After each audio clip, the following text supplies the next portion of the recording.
Capítulo 2. La separación y la expiación. 1. Los orígenes de la separación. La capacidad de extenderse es un aspecto fundamental de Dios que Él le dio a su Hijo. En la creación, Dios se extendió a sí mismo, a sus creaciones, y les infundió la misma amorosa voluntad de crear que Él posee. No solo fuiste plenamente creado, sino que fuiste creado perfecto. No existe vacuidad en ti. Debido a la semejanza que guardas con tu Creador, eres creativo. Ningún hijo de Dios puede perder esa facultad, ya que es inherente a lo que Él es, pero puede usarla de forma inadecuada al proyectar. El uso inadecuado de la extensión, la proyección, tiene lugar cuando crees que existe en ti alguna carencia o vacuidad, y que puedes suplirla por tus propias ideas, en lugar de con la verdad.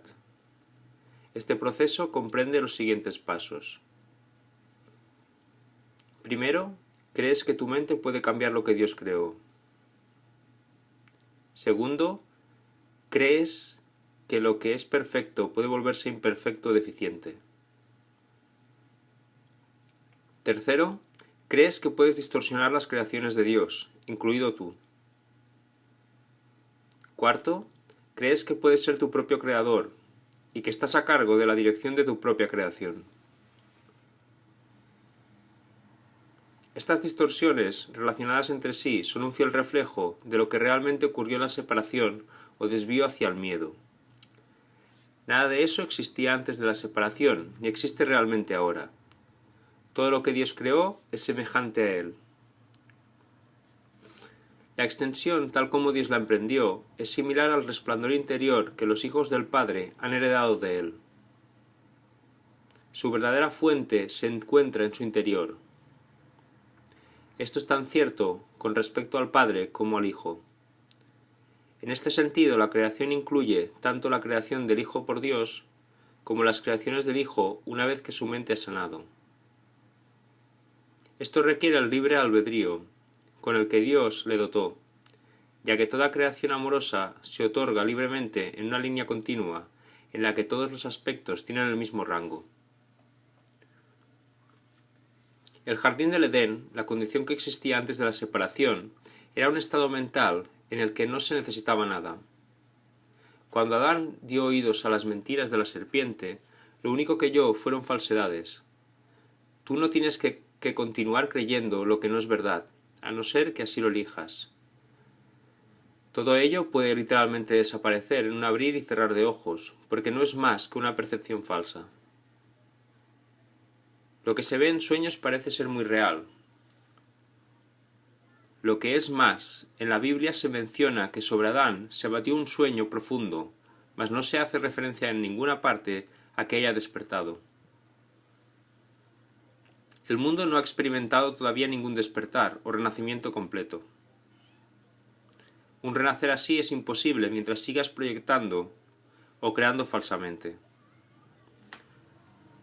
No obstante, la capacidad de extender tal como Dios te extendió, su espíritu permanece todavía dentro de ti.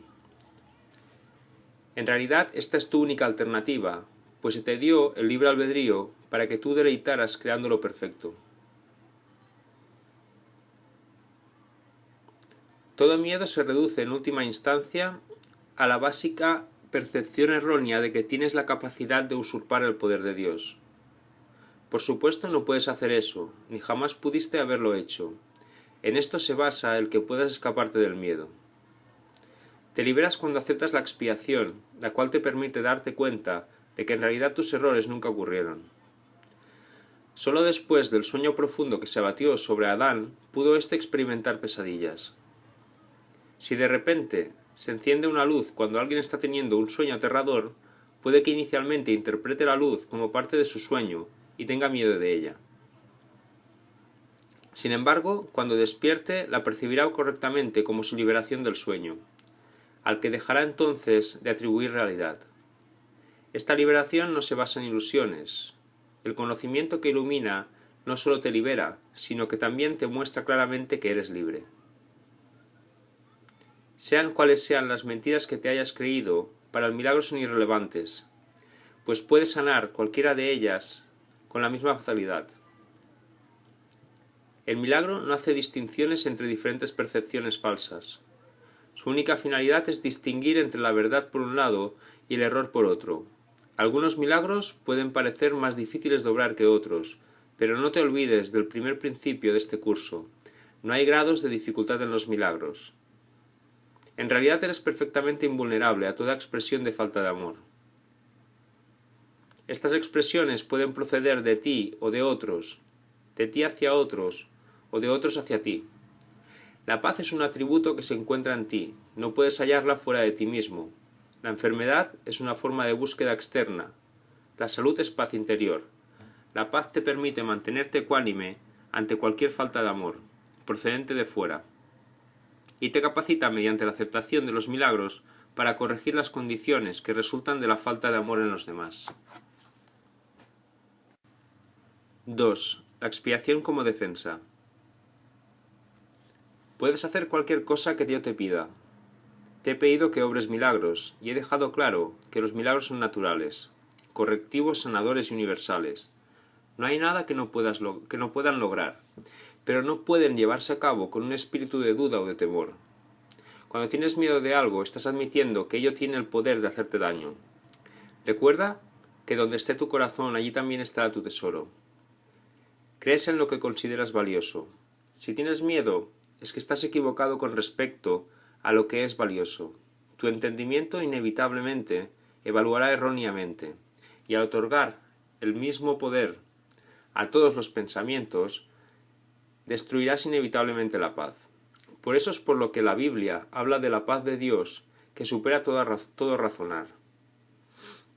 No hay error que pueda alterar esa paz, en lo más mínimo. Dicha paz no permite que nada que no proceda de Dios te afecte. Este es el uso correcto de la negación. No se usa para ocultar nada, sino para corregir el error. Lleva todos los errores ante la luz, y puesto que el error es el mismo que la oscuridad, corrige todos los errores automáticamente. La auténtica negación es un poderoso mecanismo protector. Puedes y debes negar toda creencia de que el error puede hacerte daño. Esta clase de negación no oculta sino que corrige. Tu mente recta depende de ella. Negar el error es una sólida defensa en favor de la verdad, pero negar la verdad da lugar a creaciones falsas. Las proyecciones del ego. La negación del error puesta al servicio de la mente recta libera la mente y restablece la libertad de la voluntad. Cuando la voluntad es realmente libre no puede crear falsamente, porque solo reconoce la verdad. Puedes defender la verdad así como el error. Los medios son más fáciles de entender después de que se ha establecido firmemente el valor del objetivo. Pero lo que hay que tener en cuenta es cuál es su propósito. Todo el mundo defiende su tesoro, y lo hace automáticamente. Las preguntas esenciales son, pues, ¿qué es realmente importante para ti? ¿Y cuán importante lo es? Una vez que hayas aprendido a tener en cuenta estas preguntas y a tenerlas presentes en todas tus acciones, tendrás muy poca dificultad en clarificar los medios. Los medios están a tu disposición siempre que los pidas. Puedes, sin embargo, ahorrar tiempo si no aplaces innecesariamente este paso. Un enfoque correcto lo acortará enormemente.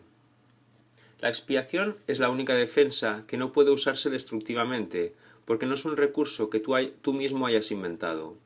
El principio de la expiación estaba en vigor mucho antes de que éste comenzara. El principio era el amor, y la expiación fue un acto de amor.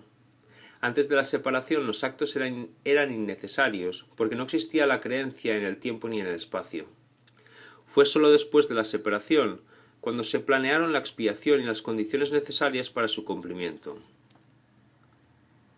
Se necesitó entonces una defensa tan espléndida que fuese imposible usarla indebidamente, aunque fuese posible rechazarla. Su rechazo, no obstante, no podía convertirla en un arma de ataque, que es la característica intrínseca de otras defensas. La expiación, pues, resulta ser la única defensa que no es una espada de dos filos. Tan solo puede sanar. La expiación se instituyó dentro de la creencia en el tiempo y en el espacio para fijar un límite a la necesidad de la creencia misma. y en última instancia para completar el aprendizaje. La expiación es la lección final. El aprendizaje en sí, al igual que las aulas donde tienen lugar, es temporal. La capacidad para aprender carece de valor cuando ya no hay necesidad de cambiar. Los que son eternamente creativos no tienen nada que aprender. Tú puedes aprender a mejorar tus percepciones y puedes convertirte progresivamente en un mejor alumno. De este modo, habrá cada vez más armonía entre la creación y tú. Pero la filiación en sí es una creación perfecta, y la perfección no tiene grados. El aprendizaje tiene sentido únicamente mientras se crea en diferencias. La evolución es un proceso en el que aparentemente pasas de una etapa a la siguiente. Corriges tus previos tropiezos yendo hacia adelante. Este proceso es realmente incomprensible en términos temporales, puesto que retornas a medida que avanzas. La expiación es el medio a través del cual puedes liberarte del pasado a medida que avanzas. La expiación desvanece los errores que cometiste en el pasado, haciendo de este modo innecesario el que sigas volviendo sobre tus pasos sin avanzar hacia tu retorno. En este sentido, la expiación ahorra tiempo, pero al igual que el milagro al que sirve, no lo abole. Mientras siga habiendo necesidad de expiación, seguirá habiendo necesidad de tiempo. Pero la expiación, en cuanto que plan que ya se ha completado, tiene una relación única con el tiempo. Hasta que la expiación no se complete, sus diversas fases evolucionarán en el tiempo, pero la expiación en su totalidad se encuentra al final del tiempo. En ese punto, el puente de retorno ya se ha construido. La expiación es un compromiso total. Puede que aún asocies esto con perder. Equivocación está que todos los hijos de Dios separados cometen de una u otra forma. Resulta difícil creer que una defensa que no puede atacar sea la mejor defensa. Eso es lo que se quiere decir con los mansos heredarán la tierra. Literalmente, se apoderarán de ella debido a su fortaleza. Una defensa de doble filo es intrínsecamente débil precisamente porque tiene dos filos y puede volverse contra ti inesperadamente. Esta posibilidad no se puede controlar excepto con milagros. El milagro convierte la defensa de la expiación en tu verdadera protección, y a medida que adquieres más y más seguridad, asumes tu talento natural de proteger a otros, y reconociéndote simultáneamente como hijo y como hermano. 3. El altar de Dios. Solo puedes aceptar la expiación dentro de ti liberando la luz interior. Desde la separación las defensas se han usado casi exclusivamente para defender contra la expiación y mantener así vigente la separación. Generalmente esto se manifiesta como una necesidad de proteger el cuerpo. Las múltiples fantasías corporales a las que las mentes se entregan proceden de la creencia distorsionada de que el cuerpo puede usarse como un medio para alcanzar la expiación. Percibir al cuerpo como un templo es únicamente el primer paso en el proceso de corregir esta distorsión, ya que solo la altera en parte. Dicha percepción del cuerpo ciertamente reconoce que la expiación en términos físicos es imposible. El siguiente paso, no obstante, es darse cuenta de que un templo no es en modo alguno una estructura. Su verdadera santidad reside en el altar interior, en torno al cual se erige la estructura. Hacer hincapié en estructuras hermosas es señal de que se teme a la expiación y de que no se ha dispuesto a llegar al altar en sí. La auténtica belleza del templo no puede verse con los ojos físicos. La visión espiritual, por otra parte, al ser una visión perfecta, no puede ver la estructura en absoluto. Puede, no obstante, ver el altar con perfecta claridad. Para que la eficacia de la expiación sea perfecta, a ésta le corresponde estar en el centro del altar interior, desde donde subsana la separación y restituye la plenitud de la mente. Antes de la separación, la mente era invulnerable al miedo, ya que el miedo no existía. Tanto la separación como el miedo son creaciones falsas que tienen que deshacerse al fin de que se pueda restaurar el templo y abrir el altar para que reciba la expiación. Esto supone el fin de la separación, al poner dentro de ti la única defensa eficaz contra todo pensamiento de separación, haciendo de este modo que seas absolutamente invulnerable.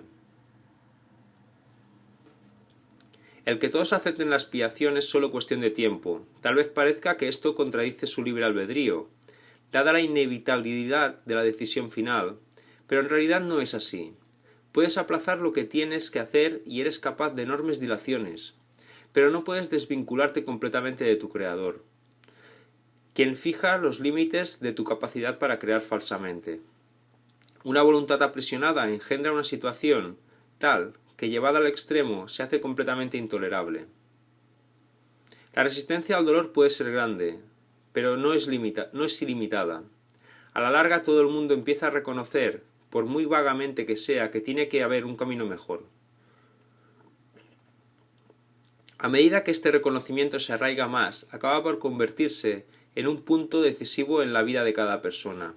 Esto finalmente vuelve a despertar la visión espiritual y al mismo tiempo mitiga el apego a la visión física.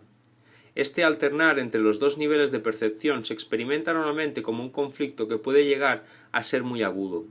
Aun así, el desenlace final es tan inevitable como Dios. La visión espiritual literalmente no puede ver el error, y busca simplemente la expiación. Todas las soluciones que los ojos del cuerpo buscan se desvanecen. La visión espiritual mira hacia adentro e inmediatamente se da cuenta de que el altar ha sido profanado y de que necesita ser reparado y protegido. Perfectamente consciente de la defensa apropiada, la visión espiritual pasa por alto todas las demás y mira más allá del error hacia la verdad. Debido a la fuerza de su visión, pone a la mente a su servicio. Esto restablece el poder de la mente y hace que las demoras le resulten cada vez más intolerables al darse cuenta de que lo único que hacen es añadir dolor innecesario. Como resultado de ello, la mente se vuelve cada vez más sensible a lo que antes habría considerado solo pequeñas molestias. Los hijos de Dios tienen derecho al perfecto bienestar que resulta de tener perfecta confianza. Hasta que no logran esto, se agotan a sí mismos y desperdician sus verdaderos poderes creativos en fútiles intentos de obtener un mayor bienestar valiéndose de medios inadecuados. Sin embargo, los medios reales ya les han sido provistos y no requieren esfuerzo alguno por su parte. La expiación es la única ofrenda digna de ser ofrecida en el altar de Dios, debido al valor que el altar en sí tiene. Fue creado perfecto y es absolutamente digno de recibir protección. Entre Dios y sus creaciones existe una perfecta interdependencia. Él depende de ellas porque las creó perfectas. Le dio su paz para que nada las pudiese alterar ni engañar. Siempre que tienes miedo te engañas a ti mismo y tu mente no puede servir al Espíritu Santo. Eso te deja hambriento, pues te niega el pan de cada día. Dios se siente solo sin sus hijos, y sus hijos se sienten solos sin él. Tienen que aprender a ver el mundo como un medio para poner fin a la separación. La expiación es la garantía de que finalmente lo lograrán. 4. La curación y la liberación del miedo. Vamos a hacer ahora hincapié en la curación. El milagro es el medio, la expiación el principio y la curación el resultado. Hablar de una curación milagrosa es combinar impropiamente dos órdenes de realidad diferentes. Una curación no es un milagro. La expiación, el último milagro, es un remedio, y cualquier clase de curación es su resultado. Es irrelevante a qué clase de error se aplique la expiación. Toda curación es esencialmente una liberación del miedo. Para poder llevarla a cabo, tú mismo debes estar libre de todo miedo. No entiendes lo que es la curación debido a tu propio miedo. Un paso importante en el plan de la expiación es deshacer el error en todos los niveles. La enfermedad o mentalidad no recta es el resultado de una confusión de niveles, pues siempre comporta la creencia de que lo que está mal en un nivel puede afectar adversamente a otro. Nos hemos referido a los milagros como un medio de corregir la confusión de niveles, ya que todos los errores tienen que corregirse en el mismo nivel en que se originaron. Solo la mente puede errar. El cuerpo solo puede actuar equivocadamente cuando está respondiendo a un pensamiento falso. El cuerpo no puede crear, y la creencia de que puede, error básico, da lugar a todos los síntomas físicos. Las enfermedades físicas implican la creencia en la magia. La distorsión que dio lugar a la magia se basa en la creencia de que existe una capacidad creativa en la materia que la mente no puede controlar. Este error puede manifestarse de dos formas. Se puede creer que la mente puede crear falsamente en el cuerpo, o que el cuerpo puede crear falsamente en la mente. Cuando se comprende que la mente, el único nivel de creación, no puede crear más allá de sí misma, ninguno de esos dos tipos de confusión tiene por qué producirse. Solo la mente puede crear porque el espíritu ya fue creado, y el cuerpo es un recurso de aprendizaje al servicio de la mente. Los recursos de aprendizaje no son lecciones en sí mismo. Su propósito es simplemente facilitar el aprendizaje. Lo peor que puede ocurrir cuando se usan indebidamente es que no lo faciliten.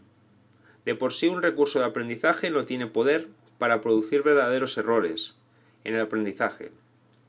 El cuerpo, si se le entiende correctamente, comparte la invulnerabilidad de la expiación, en lo que respecta a las defensas de doble filo. Ello es así, no porque sea un milagro, sino porque de por sí no da lugar a interpretaciones falsas. El cuerpo es sencillamente parte de tu experiencia en el mundo físico. Se puede exagerar el valor de sus capacidades y con frecuencia se hace. Sin embargo, es casi imposible negar su existencia en este mundo.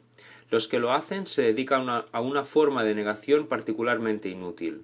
En este caso, el término inútil significa únicamente que no es necesario proteger a la mente negando lo no mental. Si uno niega este desafortunado aspecto del poder de la mente, está negando también el poder del mismo. Todos los remedios materiales que aceptas como medicamentos para los males corporales son reafirmaciones de principios mágicos. Este es el primer paso que nos conduce a la creencia de que el cuerpo es el causante de sus propias enfermedades. El segundo paso en falso es tratar de curarlo por medios de agentes no creativos. Esto no quiere decir, sin embargo, que el uso de tales agentes con propios correctivos sean censurables. A veces la enfermedad tiene tan aprisionada la mente que temporalmente le impide a la persona tener acceso a la expiación. En ese caso, tal vez sea prudente usar un enfoque conciliatorio entre el cuerpo y la mente, en el que algo externo se le adjudica temporalmente la creencia de que puede curar. Esto se debe a que lo que menos puede ayudar al que no está en su mente recta o al enfermo es hacer algo que aumente su miedo. De por sí ya se encuentra en un estado debilitado debido a este. Exponerle prematuramente a un milagro podría precipitarlo al pánico, lo cual es muy probable que ocurriese en aquellos casos en que la percepción invertida ha dado lugar a la creencia de que los milagros son algo temible. El valor de la expiación no reside en la manera en que ésta se expresa. De hecho, si se usa acertadamente, será expresada inevitablemente en la forma que le resulte más beneficiosa a aquel que la va a recibir. Esto quiere decir que para que un milagro sea lo más eficaz posible, tiene que ser expresado en un idioma que el que lo ha de recibir pueda entender sin miedo. Esto no significa que ese sea necesariamente el más alto nivel de comunicación de que dicha persona es capaz. Significa, no obstante, que ese es el más alto nivel de comunicación de que es capaz ahora. El propósito del milagro es elevar el nivel de comunicación, no reducirlo mediante un aumento del miedo. 5. La función del obrador de milagros. Antes de que los obradores de milagros estén listos para emprender su función en este mundo, es esencial que comprendan cabalmente el miedo que se le tiene a la liberación. De lo contrario, podrían fomentar inadvertidamente la creencia de que la liberación significa aprisionamiento, creencia que de por sí ya es muy prevaleciente. Esta percepción errónea procede a su vez de la creencia de que el daño puede limitarse solo al cuerpo. Ello se debe al miedo subyacente de que la mente puede hacerse daño a sí misma. Ninguno de esos errores es significativo, ya que las creaciones falsas de la mente en realidad no existen. Este reconocimiento es un recurso protector mucho más eficaz que cualquier forma de confusión de niveles, porque introduce la corrección al mismo nivel del error. Es esencial recordar que solo la mente puede crear y que la corrección solo puede tener lugar en el nivel del pensamiento. Para ampliar algo que ya se mencionó anteriormente, el espíritu ya es perfecto y por lo tanto no requiere corrección. El cuerpo no existe, excepto como un recurso de aprendizaje al servicio de la mente. Este recurso de aprendizaje de por sí no comete errores, porque no puede crear. Es obvio, pues, que inducir a la mente a que renuncie a sus creaciones falsas es la única aplicación de la capacidad creativa que realmente tiene sentido. La magia es el uso insensato o mal creativo de la mente. Los medicamentos físicos son una forma de hechizo, pero si tienes miedo de usar la mente para curar, no debes intentar hacerlo. El hecho mismo de que tengas miedo hace que tu mente sea vulnerable a crear falsamente. Es probablemente, por lo tanto, que no entiendas correctamente cualquier curación que pueda producirse. Y puesto que el egocentrismo ya va normalmente acompañado de miedo, tal vez no puedas aceptar la verdadera fuente de la curación. En tal caso, es menos arriesgado depender temporalmente de artificios curativos físicos, ya que no puedes percibirlos erróneamente como tus propias creaciones. Mientras tu sensación de vulnerabilidad persista, no debes intentar obrar milagros. He dicho ya que los milagros son expresiones de una orientación milagrosa, y una orientación milagrosa no es otra cosa que una mentalidad recta. Los que poseen una mentalidad recta no exaltan ni menosprecian la mente del que obra milagros, ni la del que los recibe. En cuanto que medio de corrección, sin embargo, el milagro no tiene que esperar a que él, que los ha de recibir, goce de una mentalidad recta. De hecho, su propósito es restituirle su mente recta. Es esencial, no obstante, que el obrador de milagros esté en su mente recta, aunque sea brevemente, o de lo contrario será incapaz de restablecer la mentalidad recta en otros. El sanador que confía en su propio estado de preparación pone en peligro su entendimiento. Estás perfectamente a salvo siempre que no te preocupes en absoluto por tu estado de preparación, pero mantengas firme confianza en el mío. Si tus inclinaciones a obrar milagros no están funcionando debidamente, es siempre porque el miedo se ha infiltrado en tu mentalidad recta y la ha invertido. Toda forma de mentalidad no recta es el resultado de negarte a aceptar la expiación para ti mismo.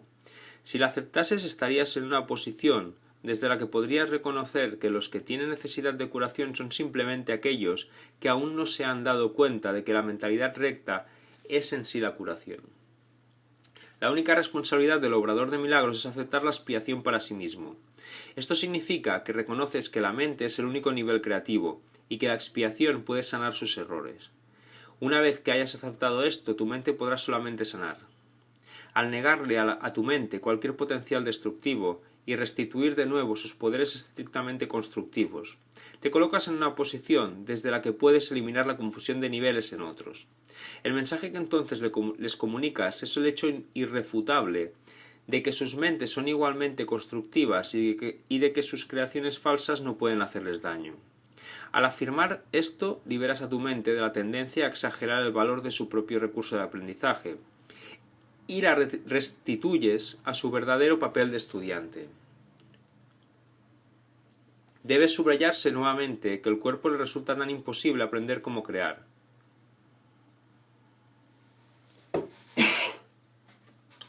En cuanto que recursos de aprendizaje se deja llevar simplemente por el estudiante, mas si se le dota falsamente de iniciativa propia, se convierte en una seria obstrucción para el mismo aprendizaje que debería facilitar. Solo la mente es capaz de iluminación. El espíritu ya está iluminado y el cuerpo de por sí es demasiado denso. La mente, sin embargo, puede hacer llegar su iluminación hasta el cuerpo al reconocer que éste no es el estudiante y que por lo tanto no tiene la capacidad de aprender. Es muy fácil, no obstante, poner al cuerpo en armonía con la mente una vez que ésta ha aprendido a mirar más allá de la luz, de él hacia la luz. El aprendizaje que verdaderamente corrige comienza siempre con el despertar del espíritu y con el rechazo de la fe en la visión física. Esto frecuentemente entraña temor, ya que tienes miedo de lo que tu visión espiritual te mostraría. Anteriormente dije que el Espíritu Santo no puede ver errores y que sólo puede mirar más allá de ellos hacia la defensa de la expiación. No cabe duda de que esto puede producir incomodidad, mas la incomodidad no es el resultado final de la percepción. Cuando se le permite al Espíritu Santo contemplar la profanación del altar Él mira de inmediato también hacia la expiación. Nada que él perciba puede producir miedo. Todo lo que resulta de la conciencia espiritual simplemente se canaliza hacia la corrección. La incomodidad se manifiesta únicamente para atraer a la conciencia la necesidad de corrección. El miedo a la curación surge en última instancia de no estar uno completamente dispuesto a aceptar que la curación es necesaria. Lo que el ojo físico ve no es correctivo, ni tampoco es posible corregir el error mediante ningún medio físicamente visible. Mientras creas en lo que tu visión física te muestra, tus intentos de corregir procederán de un falso asesoramiento. La verdadera visión queda nublada porque te resulta intolerable ver tu propio altar profanado. Mas como el altar ha sido profanado, tu estado se torna doblemente peligroso, a menos que percibas que así ha sido. Curar es una habilidad que se desarrolla después de la separación, antes de la cual era innecesaria. Es temporal, al igual que todos los aspectos de la creencia en el tiempo y en el espacio. Mientras el tiempo continúe, no obstante, la curación seguirá siendo necesaria como medio de protección. Esto se debe a que la curación se basa en la caridad, y la caridad es una forma de percibir la perfección en otro, aun cuando no puedas percibirla en ti mismo. La mayoría de los conceptos más elevados que ahora eres capaz de concebir dependen del tiempo. La caridad en realidad no es más que un pálido reflejo de un amor mucho más poderoso y todo abarcador, el cual está mucho más allá de cualquier forma de caridad que te hayas podido imaginar hasta ahora. La caridad es esencial para la mentalidad recta, aun en la pequeña medida en que ahora puedas alcanzarla. La caridad es una manera de ver a otro como si ya hubiese llegado mucho más allá de lo que en realidad ha logrado en el tiempo hasta ahora. Puesto que su pensamiento tiene fallos, no puede ver que la expiación es para él, pues de otro modo no tendría necesidad de caridad. La caridad que se le concede es a la vez una confirmación de que necesitas ayuda, así como el reconocimiento de que la aceptará.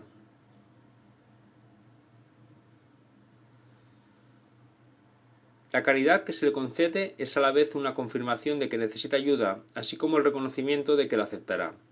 Estas dos percepciones denotan claramente su dependencia del tiempo, haciendo patente el hecho de que la caridad opera todavía dentro de las limitaciones de este mundo. Dije anteriormente que sólo la revelación trasciende el tiempo.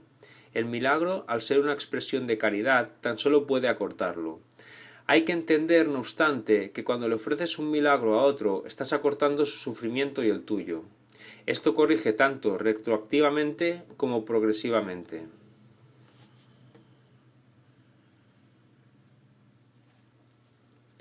A. Principios especiales de los obradores de milagros. 1. El milagro elimina la necesidad de tener preocupaciones de rango inferior, puesto que es un intervalo de tiempo que está fuera de las coordenadas temporales, en las que normalmente operamos. Las consideraciones normales con respecto al tiempo y el espacio no le afectan. Cuando obres un milagro, yo haré los arreglos necesarios para que el tiempo y el espacio se ajusten a él. 2. Es esencial hacer una clara distinción entre lo que se crea y lo que se fabrica. Toda forma de curación se basa en esta corrección fundamental de percepción de niveles. 3. Nunca confundas la mentalidad recta con la mentalidad errada. Reaccionar ante cualquier clase de error, de cualquier forma que no sea con un deseo de sanar, es una expresión de esa confusión. 4. El milagro es siempre la negación de ese error y la afirmación de la verdad. Solo la mentalidad recta puede corregir de forma que sus efectos sean reales. De hecho, lo que no produce efectos reales en realidad no existe. Sus efectos, por lo tanto, son nulos. Al no tener contenido substancial, se presta a ser proyectado. 5. El poder del milagro para ajustar niveles genera la percepción correcta, que da lugar a la curación. Hasta que eso no cura, será imposible entender lo que es la curación. El perdón es un gesto vacío, a menos que conlleve corrección. Sin ella, lo que hace es básicamente juzgar, en vez de sanar. 6. El perdón que procede de una orientación milagrosa tan solo ofrece corrección. No posee elementos de juicio en absoluto. La frase «Padre, perdónalos, porque no saben lo que hacen» no evalúa en modo alguno lo que las personas en cuestión estén haciendo. Es una petición a Dios para que sane sus mentes. En ella no se hace referencia al resultado del error, pues eso es irrelevante. 7. El precepto sed de un mismo sentir es la aseveración que exhorta a todos a que estén listos para la revelación. Mi ruego, haced esto en memoria mía, es una petición a los obradores de milagros para que colaboren conmigo. Estas dos aseveraciones no pertenecen a un mismo orden de realidad. Solo la última entraña una conciencia de tiempo, ya que recordar es traer el pasado al presente. El tiempo está bajo mi control, pero la eternidad le pertenece a Dios. En el tiempo existimos unos con otros y unos para otros. En la eternidad coexistimos con Dios. 8. Puedes hacer mucho en favor de tu propia curación y la de los demás.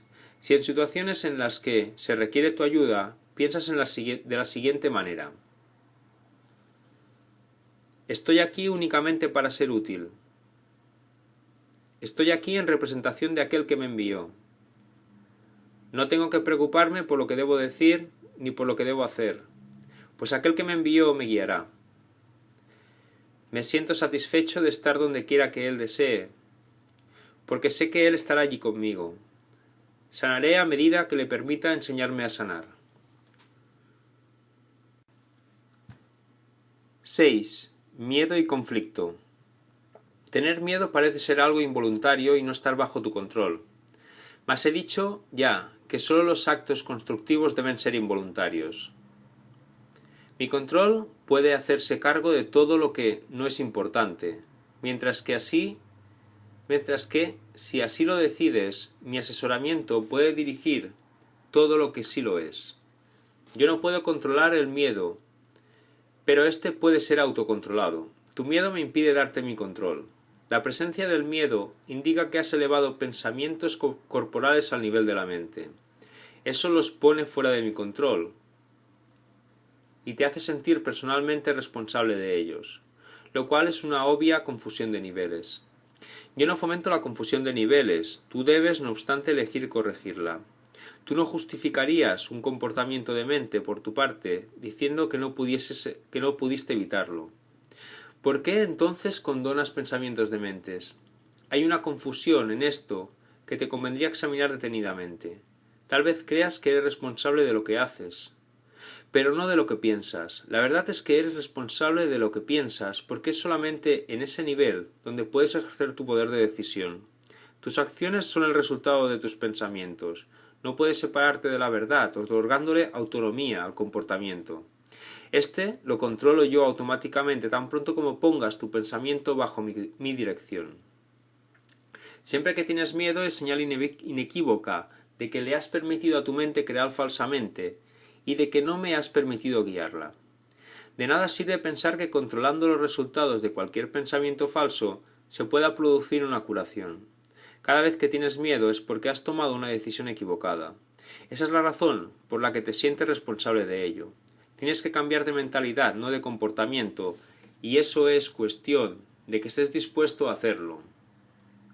No necesitas orientación alguna, excepto a nivel mental. La corrección debe llevarse a cabo únicamente en el nivel en el que es posible el cambio. El cambio no tiene ningún sentido en el nivel de los síntomas, donde no puede producir resultados. Deshacer el miedo es tu responsabilidad. Cuando pides que se te libere del miedo, estás implicando que no lo es. En lugar de ello, deberías pedir ayuda para cambiar las condiciones que lo suscitaron. Esas condiciones siempre entrañan el estar dispuesto a permanecer separado.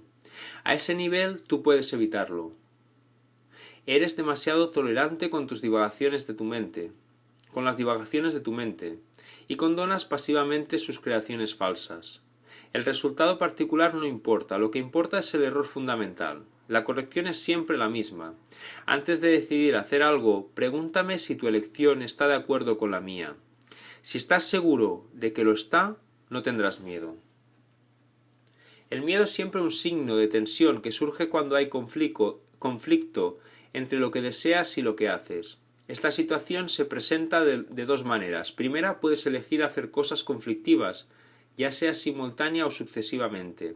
Esto da lugar a un comportamiento conflictivo, lo cual te resulta intolerable porque la parte de la mente que quiere hacer otra cosa se enfurece.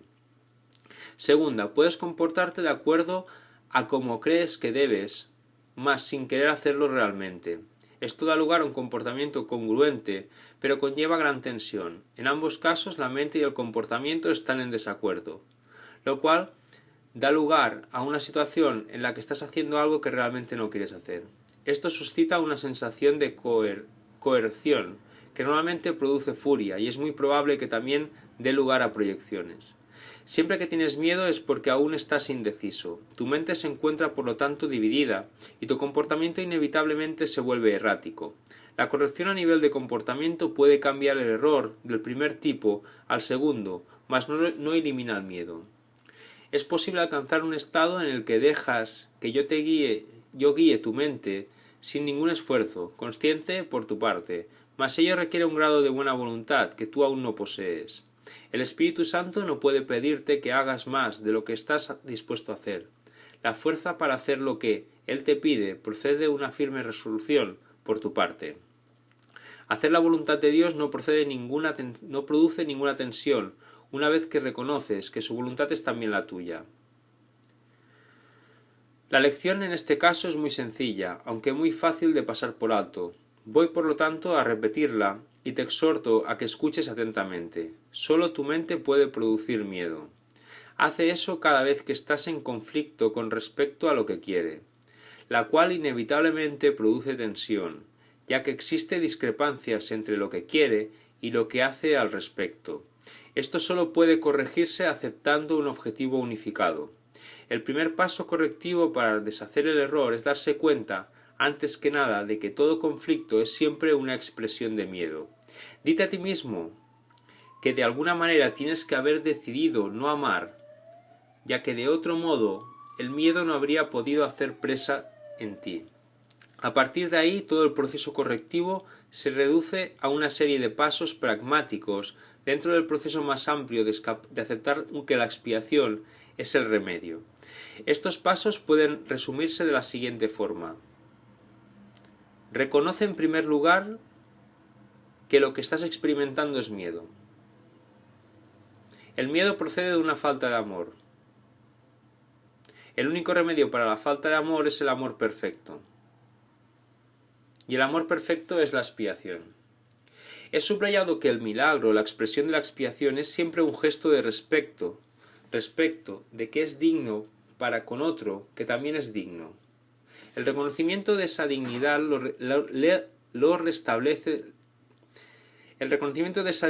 restablece la expiación. Resulta obvio, por lo tanto, que cuando tienes miedo te has colocado a ti mismo en una posición en la que necesitas la expiación. Has actuado sin amor al haber elegido sin amor.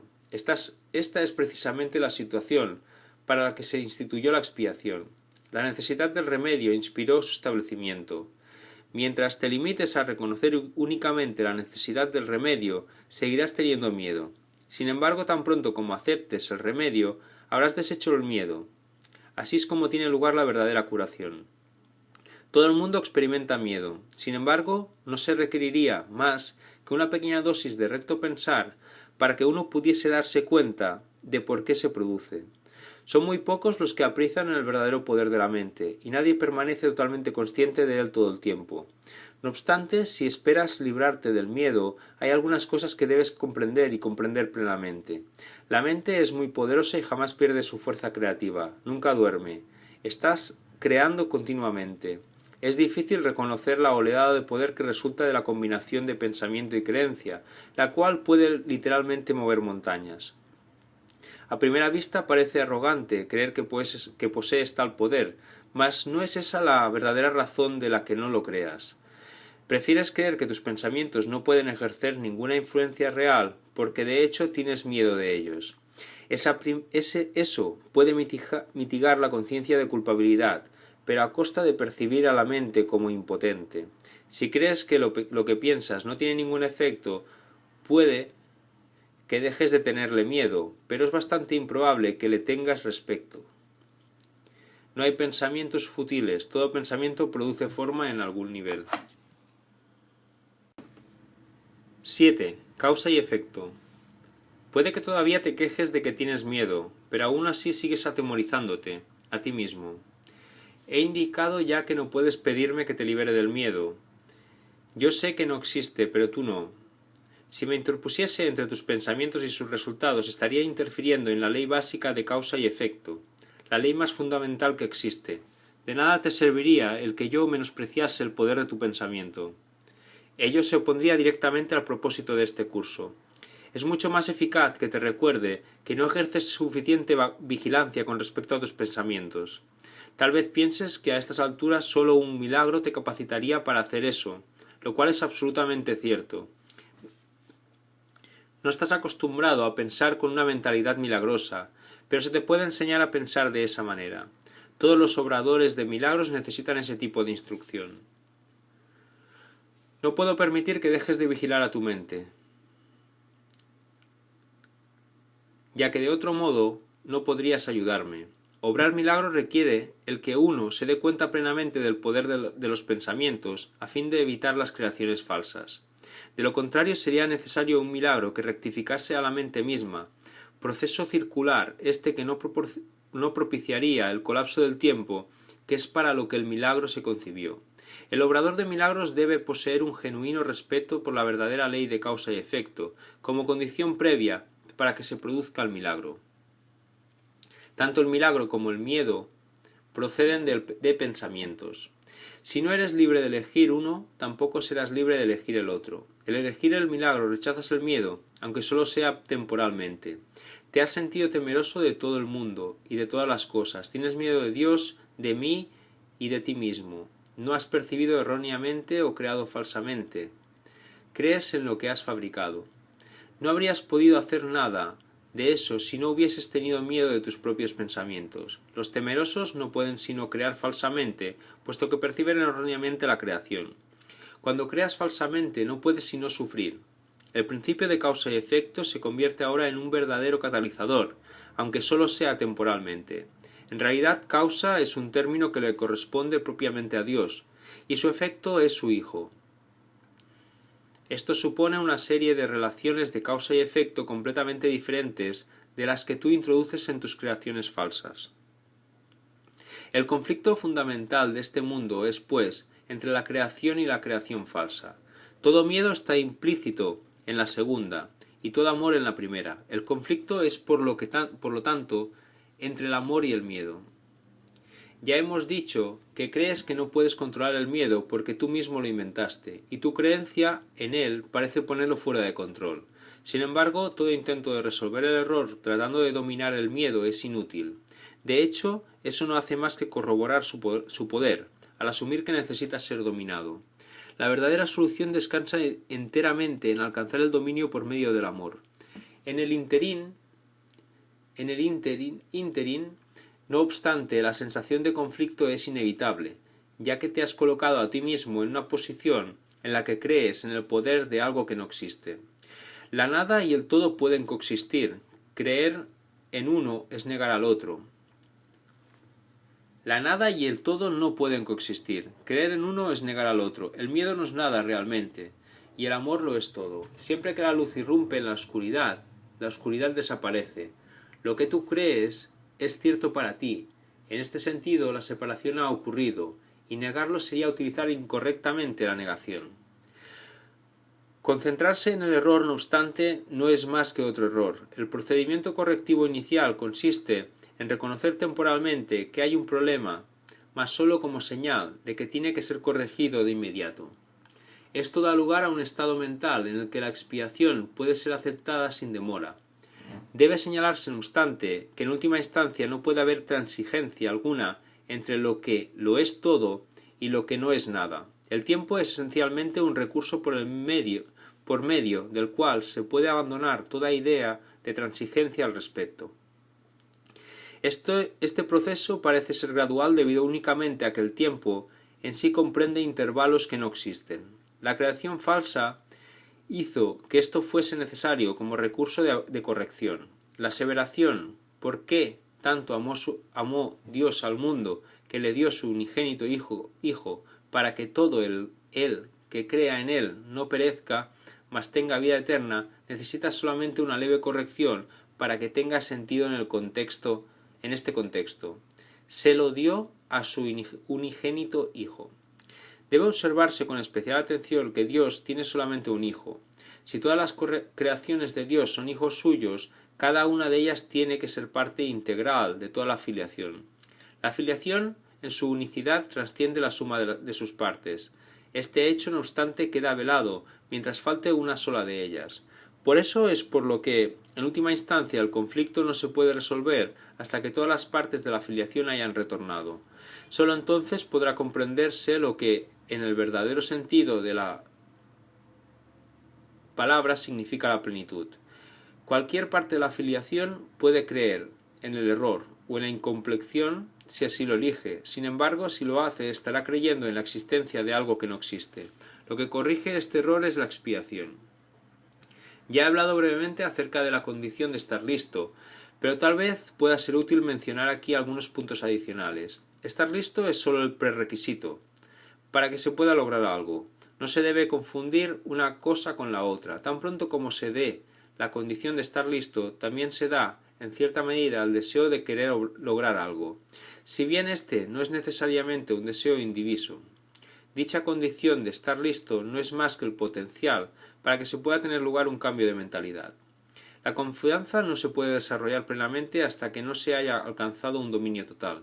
Hemos tratado ya de corregir el error fundamental de que es posible dominar el miedo, y hemos enfatizado que el verdadero dominio solo se puede alcanzar por medio del amor. Estar listo es solo el comienzo de la confianza. Tal vez pienses que esto implica que tiene que transcurrir mucho tiempo entre el momento en que estás listo y aquel en el que alcanzas el dominio, pero permíteme recordarte que el tiempo y el espacio están bajo mi control. 8. El significado del juicio final. Una de las maneras en que puedes corregir la confusión entre la magia y los milagros es recordando que tú no te creaste a ti mismo. Tiendes a olvidarte de esto cuando te vuelves egocéntrico, lo cual te coloca en una posición en la que es prácticamente inevitable creer en la magia. Tu voluntad de crear te fue dada por tu creador, quien estaba expresando esa misma voluntad en su creación.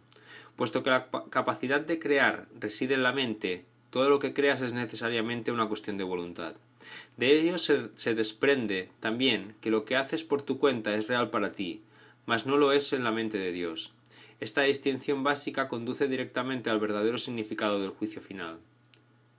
El juicio final es una de las ideas más atemorizantes de tu sistema de pensamiento. Eso se debe a que no entiendes lo que es. Juzgar no es un atributo de Dios. El juicio final se originó a raíz de la separación, como uno de los muchos recursos de aprendizaje que se incluyeron en el plan general. Del mismo modo en que la separación abarcó un periodo de millones de años, así el juicio final se extenderá por un periodo igualmente largo, o tal vez aún más largo. Su duración, no obstante, puede acortarse enormemente mediante los milagros, el recurso que acorta el tiempo, pero que no lo abole. Si un número suficiente de nosotros llega a alcanzar una mentalidad verdaderamente milagrosa, este proceso de acortar el tiempo puede llegar a ser virtualmente inconmensurable. Es esencial, no obstante, que te liberes a ti mismo del miedo cuanto antes, pues tienes que escapar del conflicto si es que has de llevar paz a otras mentes. Por lo general se considera al juicio final como un proceso de que Dios emprendió, pero en realidad son mis hermanos quienes lo emprenderán con mi ayuda. El juicio final es la última curación. En vez de un reparto de castigos, por muchos que piensan que los castigos son merecidos, el castigo es un concepto completamente opuesto a la mentalidad recta. Y el objetivo del juicio final es restituirte tu mentalidad recta. Se podría decir que el juicio final es un proceso de correcta evaluación. Significa simplemente que todos llegarán por fin a entender qué es lo que tiene valor y qué es lo que no lo tiene. Después de que esto ocurra, la capacidad para elegir podrá ser dirigida racionalmente, pero hasta que no se haga esta distinción, las oscilaciones entre la voluntad libre y la aprisionada no podrán sino continuar. El primer paso hacia la libertad comprende separar lo falso de lo verdadero. Este es un proceso de separación en el sentido constructivo de la palabra. y refleja el verdadero significado del Apocalipsis. Al final, cada cual contemplará sus propias creaciones y elegirá conservar solo lo bueno, tal como Dios mismo contempló lo que había creado y vio que era bueno. A partir de ahí, la mente podrá comenzar a contemplar sus propias creaciones con amor por razón del mérito que tienen. Al mismo tiempo, la mente repudiará inevitablemente sus creaciones falsas que, en ausencia de la creencia que las originó, dejarán de existir. El término juicio final ajustará no sólo porque ha sido proyectado sobre Dios. El término juicio final asusta no sólo porque ha sido proyectado sobre Dios, sino también por la asociación de la palabra final con la muerte. Este es un ejemplo sobresaliente de la percepción invertida. Si se examina objetivamente el significado del juicio final, queda muy claro que en realidad es el umbral de la vida. Nadie que viva atemorizado puede estar realmente vivo. No te puedes someter a ti mismo a tu propio juicio final, porque tú no te creaste a ti mismo. Puedes, no obstante, aplicarlo significativamente, y en cualquier momento, a todo lo que has fabricado, y retener en la memoria solo lo creativo y lo bueno. Eso es lo que tu mentalidad recta no puede sino dictar. El único propósito del tiempo es darte tiempo para alcanzar ese juicio, el cual no es otra cosa que el juicio perfecto con respecto a tus propias creaciones perfectas. Cuando todo lo que retengas en la memoria sea digno de amor, no habrá ninguna razón para que sigas teniendo miedo. Ese es tu papel en la expiación.